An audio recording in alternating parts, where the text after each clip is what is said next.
Today, I will be ranking Forsaken Survivors. Let's get started. This is the newest survivor. I feel like Veronica is a pretty strong survivor, and also because her abilities can protect a teammate when you turn on bumper and hit the killer. You can do insane knockback resulting in sometimes that your teammate will get away. Also very good mobility, so it's easy to get around the map, getting to the generators and getting XP. Also, she is not very hard to use. But there are some downsides to this character. Stamina management, vulnerability to killer attacks on her spray cans, and limited turning control while skating. Without her spray paint, her primary escape method is disabled, and her skating ability drains stamina quickly and can lead to damage or slowness penalties if she crashes. Sorry for the yap. I think Veronica is a solid A tier. This is a very good character. It's Pizza Man.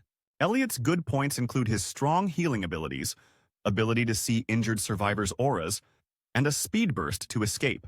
His bad points are his low health, lack of offensive capabilities, and the risk of being a primary target for the killer due to his healing role. Although we all love Pizza Man, he won't cut it, so we're gonna have to put him. A tier bellow, Veronica.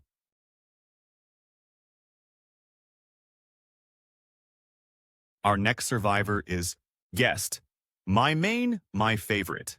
Guest has upsides like the ability to body block and a high-priority passive to protect others, but suffers from downsides such as the high risk and inconsistency of its abilities, a lack of self-sustain, and reliance on team support, making it widely considered one of the worst survivors in the game.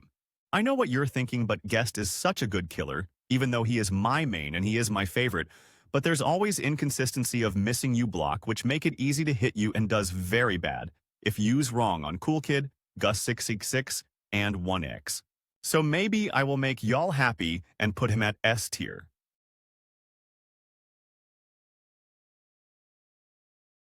Okay, next is a classic and a basic, Shedletsky. For me, this is pretty obvious, but I will provide an explanation. First, the upsides. His fried chicken ability heals him by 40 HP, with up to 2 uses per match, effectively giving him a significant health boost. This makes him excellent for his survivalist playstyle. His slash, if landed, stuns the killer, creating opportunities to escape a chase, heal, or help teammates.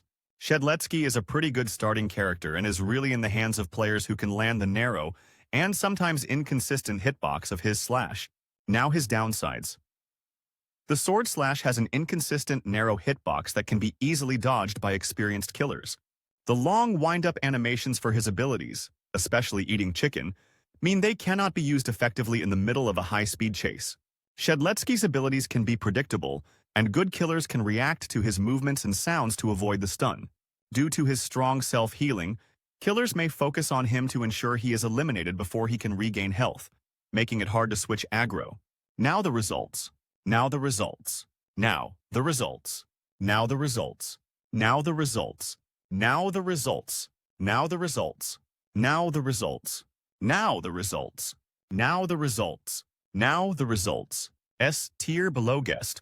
Next we got Mr. Boom Boom Tap.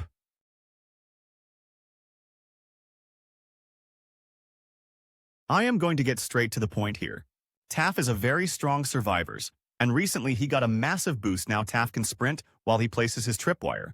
Taff really depends on the player's skill, and if the team is good at cooperating and helping each other at max potential, just gonna give you a warning, I'm gonna yap a lot. Taff's primary strength lies in their ability to disrupt the killer's movement and vision using the tripwire and subspace trip mine abilities. Effective placement of traps can entirely change the course of a chase, allowing survivors to gain significant distance or break the killer's line of sight. Taff is particularly effective against killers with slow attack recovery times, M1 cooldowns, or those who are heavily reliant on their camera angle, as Taff's traps can provide a real stun effect. Taff's traps can alert other players to the killer's location, offering valuable information across the map.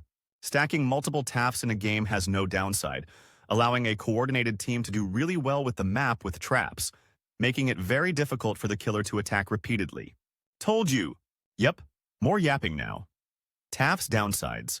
Taff demands significant skill and understanding of map layouts to place traps effectively. Poor placement can render their abilities almost useless. Experienced killers can learn to balance their camera angle after being hit by a subspace trip mine, minimizing its effect. Killers can also destroy tripwires with a well-timed attack, though this may cost them a chance to hit a survivor. Taft's effectiveness can vary greatly depending on the map, performing better in maps that have good spots for blending in traps like Horror Hotel or Glass Houses. Now the results. B tier, mostly because he's very map-dependent.